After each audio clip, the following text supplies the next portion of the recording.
সুচন্দা ভারতী জ্যোতিষ চ্যানেলে স্বাগত সবাইকে। এখন আমি 2025 সালে ধনু রাশির জাতক বা জাতিকাদের কেমন কাটবে সে বিষয়ে বিস্তারিত আলোচনা করব এই ভিডিওর মাধ্যমে। তবে তার আগে বলে আমার চ্যানেলটিকে অবশ্যই সাবস্ক্রাইব করবেন, পাশে থাকা বেল আইকনটি প্রেস করে অল বাটনে প্রেস করে দেবেন, যাতে পরবর্তীকালে আমি যা যা ভিডিও আপলোড করি তার প্রত্যেকগুলি আপনাদের কাছে গিয়ে পৌঁছয়। এবং একটা লাইক এবং একটা কমেন্ট করতে অবশ্যই ভুলবেন না। এবার আসুন জেনে নিই 2025 সালে ধনু রাশির জাতক বা জাতিকাদের কেমন কাটবে।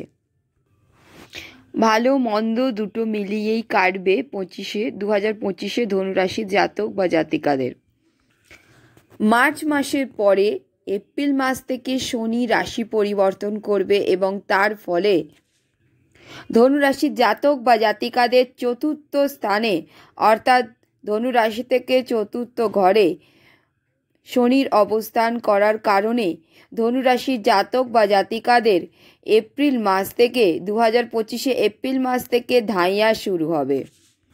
আর চতুর্থ স্থান বা চতুর্থ ঘর হলো মা, অর্থাৎ মায়ের সাথে সম্পর্ক, গাড়ি বাড়ি, সুখ সমৃদ্ধি প্রভৃতি বোঝায় চতুর্থ স্থান থেকে। আর শনি হলেন ত্যাগ কারক গ্রহ, দুঃখ কারক গ্রহ। আর শনি যখন চতুর্থ ঘরে অবস্থান করবে অর্থাৎ ধনুরাশির চতুর্থ ঘরে শনির অবস্থান করার কারণে আপনার মধ্যে একটু অস্বস্তি সৃষ্টি হবে, অর্থাৎ আপনার গৃহবাড়িতে আপনার মন কখনোই বসতে চাইবে না। আপনার গৃহবাড়িতে অশান্তিসূচক পরিবেশ তৈরি হতে পারে। আর সেই কারণে আপনার গৃহবাড়ি ছেড়ে আপনাকে অন্যত্র চলে যাবার জন্য আপনার মন করবে, অর্থাৎ আপনার এই রকম মনে হবে যে আপনার গৃহবাড়ি ছেড়ে দিয়ে আপনি কোনো কাজের সূত্রে বা কোনো কিছু সূত্রে কর্মসূত্রে আপনি একটু দূরে চলে যান। এই রকম মনে হতে পারে আপনার শনি চতুর্থ স্থানে অবস্থান করবে বলে।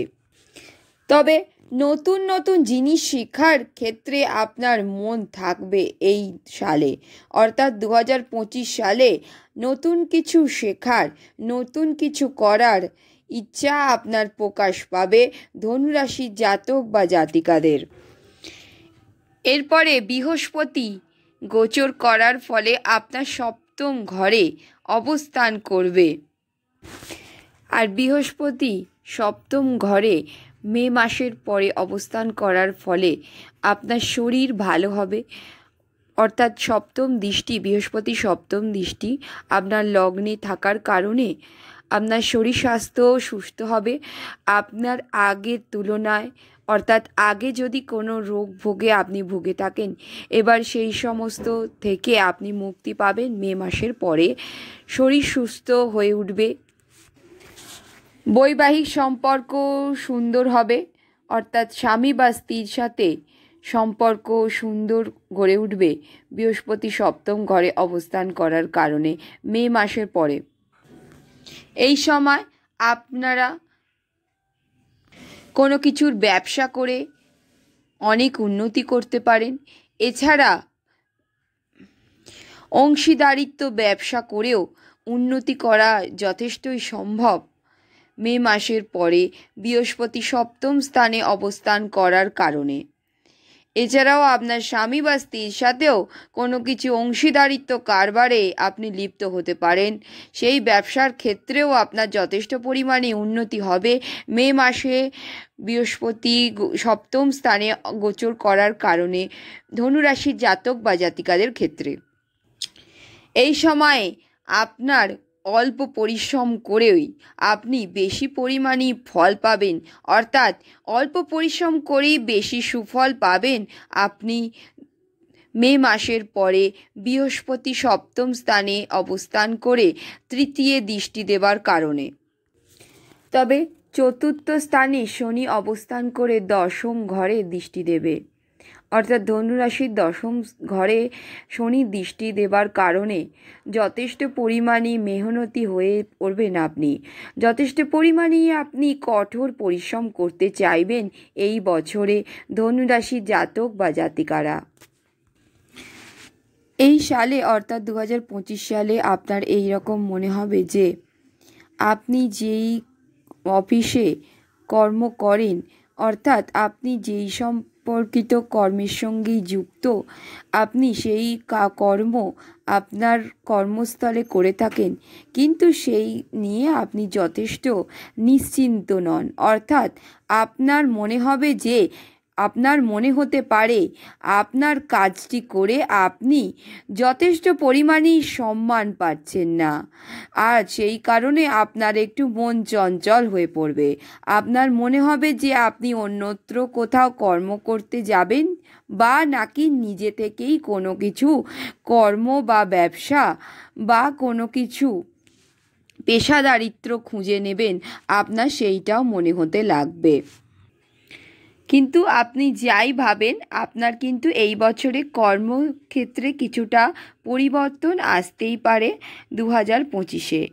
এছাড়াও বাবার আর্থিক অবস্থা সম্পর্কে আপনাকে একটু সতর্ক থাকতে হবে। এই বছরে আপনার বাবার আর্থিক পরিস্থিতি কিছুটা সমস্যার তৈরি হতে পারে এই বছরে 2025 সালে। সেই নিয়ে একটু চিন্তিত হতে পারেন আপনি। তবে বৃহস্পতি ও শনির দ্বারা আপনার কর্মক্ষেত্রে যথেষ্ট পরিমাণে উদ্যম থাকবে। আপনার কর্মক্ষেত্রে উদ্যম যথেষ্ট পরিমাণে লক্ষ্য করা যাবে 2025-এ। যথেষ্ট পরিমাণে উদ্যমী মানসিকতার হয়ে উঠবেন আপনি। তবে পেটের সমস্যায় কিছুটা পরিমাণে ভুগতে হবে আপনাকে, তাই খাওয়া দাওয়ার দিকে অবশ্যই নজর রাখতে হবে এই বছরে। শনির দৃষ্টি আপনার ষষ্ঠ ঘরে পড়ার কারণে তাই আপনাকে বেশি পরিমাণে লোন অবশ্য নিলে চলবে না 2025-এ, কারণ সেই লোন নিলে আপনার পরিশোধ করার ক্ষমতা একটু অসুবিধের মধ্যে পড়তে হবে আপনাকে। আপনার পরিশোধ করার ক্ষমতা একটু কম থাকবে 2025-এ, তাই আপনাকে লোন অল্প পরিমাণেই নিতে হবে, যতটা সম্ভব না নেওয়াই দরকার 2025-এ ধনুরাশির জাতক বা জাতিকাদের লোন নেবার ক্ষেত্রে। এই সালে অর্থাৎ 2025-এ আপনি এরকম দেখতে পারেন যে আপনার ব্যবসা ক্ষেত্রে বা আপনার চাকরি ক্ষেত্রে সব ঠিকঠাকই যাবে। অর্থাৎ আপনাকে আপনার মাহিনা দিতে বা আপনার পেমেন্ট পেতে ব্যবসা ক্ষেত্রে আপনার সেই রকম কোনো অসুবিধে হবে না। টাকা পয়সার দিক দিয়ে আপনি সমস্ত কিছুই পেয়ে যাবেন, কিছুই আটকাবে না। কিন্তু আপনি যাদের সাথে অফিসের কলিগদের সাথে ওঠা বসা করেন, এছাড়াও ব্যবসা ক্ষেত্রে যেই সমস্ত পার্টনার আপনার রয়েছে তাদের সাথে সম্পর্কে কিছুটা অস্বস্তি সূচক হতে পারে 2025-এ। তবে টাকা পয়সার দিক দিয়ে সেই রকম কিছু আটকাবে না। মোটামুটি টাকা পয়সা আপনি পেয়ে যাবেন 2025-এ। তবে খরচাও মোটামুটি হবে, সেই রকমভাবে বেশিও হবে না, কমও হবে না, মোটামুটি মধ্যম প্রকারের খরচাও হবে 2025-এ। অর্থাৎ আয় ও ব্যয়ের মধ্যে সামঞ্জস্য বজায় থাকবে। যারা সরকারি পরীক্ষা দিচ্ছেন বা সরকারি পরীক্ষার প্রস্তুতি দিচ্ছেন তাদের ক্ষেত্রে মে মাসের পরেই আপনার সময় অনুকূলে থাকবে। অক্টোবর, নভেম্বর, ডিসেম্বর এই সময় নাগাদ আপনার কোনো জায়গায় ঘুরতে যাবার সুযোগ বা আপনি নিজে থেকেও কোনো জায়গায় ঘুরতে যেতে পারেন, এরকম হতে পারে।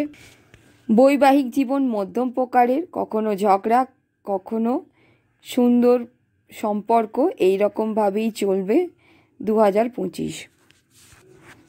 তবে মে, জুন, জুলাই মাস নাগাদ যিনি যে সুযোগই দিয়ে থাকুন তাকে অবশ্যই বারবার যাচাই করে নেবেন। অর্থাৎ এই রকম হতে পারে যে আপনার সামনাসামনি কোনো ব্যক্তি কোনো ব্যক্তি আপনার সামনাসামনি আপনার সাথে সুন্দর সম্পর্ক রাখছেন, কিন্তু পিছনে তিনি আপনার ছুরি মারছেন, এই রকমও হতে পারে। অর্থাৎ পিছন দিকে তিনি আপনার সাথে সম্পর্কের বিশ্বাসঘাতকতা করছেন। তাই আপনাকে সবসময়ই মে, জুন, জুলাই মাস নাগাদ সবার সাথে আপনাকে ব্যবহার করার সময় যাচাই করে নিতে হবে যে তিনি প্রকৃতই আপনাকে ভালোবেসে বা আপনার শুভাকাঙ্ক্ষী কিনা। তবে মায়ের শারীরিক দিকটা অবশ্যই খেয়াল রাখতে হবে 2025-এ। শনি যেহেতু চতুর্থ স্থানে অবস্থান করবে, তাই মায়ের শরীর স্বাস্থ্য কিছুটা খারাপ যাবে।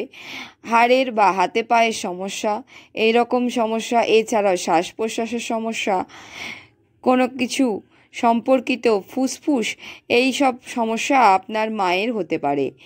তাই শারীরিক দিকটা সব সময় খেয়াল রাখতে হবে মায়ের শারীরিক দিকের ওপরে নজর রাখতে হবে সারা বছর ধরেই। মানসিক দিক দিয়ে বললে এই সালে অর্থাৎ 2025-এ কখনো কখনো আপনি হতাশায় ভুগতে পারেন, কারণ আপনার কর্মক্ষেত্রে আপনি যখন উচ্চাকাঙ্ক্ষী হয়ে পড়বেন, অর্থাৎ যেটা আমি বললাম এতক্ষণ যে আপনি আপনার কর্মে বেশি উন্নতি করতে চাইবেন, প্রমোশন পেতে চাইবেন বা ব্যবসা ক্ষেত্রে যথেষ্ট পরিমাণে উন্নতি করতে চাইবেন, কিন্তু ততটা পরিমাণে যদি না হয় তখন আপনি একটু হতাশাগ্রস্ত হয়ে পড়বেন। মানসিক শান্তি আপনার কিছুটা পরিমাণে নষ্ট হতে পারে তখন উচ্চাকাঙ্ক্ষী হবার কারণে। তাই আপনাকে একটু মানসিক দিক থেকে স্ট্রং থাকতে হবে, হতাশ হয়ে পড়লে চলবে না। আস্তে আস্তে ধীরে ধীরে উন্নতি করতে হবে।